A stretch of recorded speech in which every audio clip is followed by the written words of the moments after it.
ಏನ್ ಬಾಬಣ್ಣ ಒಬ್ಬೊಬ್ಬನ ಮಾತಾಡಕತ್ತಿ? ಏನ ಅನ್ಕಂಡೆ ಏನ ಆತು ಅಂದಂಗ ಏನ್ ನೀವ್ ಒಬ್ಬನ ಅದಿಲ್ಲ ಆ ನನ್ನ ಮಗ ಪಕೀರಲ್ಲಿ ಯಾಕಂದ್ರೆ ಇಬ್ರು ಪೆಲ್ಕಾಲ್ ನಂತರ ಕೂಡ್ಕೊಂಡು ಇರ್ತಿದ್ರಲ್ಲ ಅದಕ್ಕೆ ಕೇಳಿದ್ನಿಪ್ಪ. ಅದು ಇರಾನ್ ಇಸ್ರೇಲ್ ಯುದ್ಧ ನಡ್ಯಾಕ್ತತ್ತಲ್ಲ, ಅಲ್ಲಿ ಯುದ್ಧ ಮಾಡಕ್ ಜನ ಸತ್ತು ಹೋಗ್ಯಾರಂತಪ್ಪ. ಅದಕ್ಕೆ ಅವ್ರು ನನಗೆ ಫೋನ್ ಹಚ್ಚಿದ್ರ ಜನ ಇಲ್ಲ ಅಂತಂದ. ಅದಕ್ಕ ನಾನು ಅವ್ನ್ ಕಳಿಸ್ಕೊಟ್ಟಾನಿ, ಹೋಗಿ ಬಾರಪ್ಪ ಅಂತಂದ.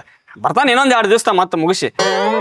ಹೋಲ್ ಬಿಡೋತ್ಲಾಗ ಒಬ್ಬ ಒಂದರ ನಷ್ಟ ರೊಕ್ಕ ಕುಳಿತಲ್ಲ ಅಂದಂಗ ಆ ನನ್ನ ಮಗ ಇಸ್ರೇಲ್ನ ಸಾಯ್ಲಿ ಅಂತಾನ ಕಳ್ಸಿದೇನ?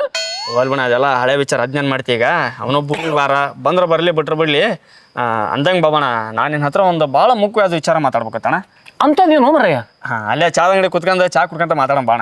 ಚಾನ ಚಾ ಏನ್ ಕುಡ್ತಿದ್ದೆ? ಇಲ್ಲೇ ಆಲದ ಮರದ ಗಿಡ ಇಂಥ ನೆಳ ಸಿಗ್ತದನ. ಮೊದ್ಲ ಮಳಿ ಬೇರೆ ಬರಾಕತ್ತಲ್ಲ, ಇಲ್ಲೇ ಕುತ್ಕೊಂಡ್ ಮಾತಾಡೋಣ.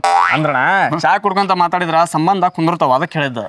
ಚಾ ಕುಡಿಯೋದ್ ಬಿಟ್ಟ ಭಾಳ ದಿವಸ ಆತ್ ನಾನು. ಈ ಮೊದ್ಲು ಮಾತಾಡೋಣ, ಆಮ್ಯಾಲ ನೋಡೋಣಂತ. ಹಂಗಲ್ಲಣ್ಣ ಅದ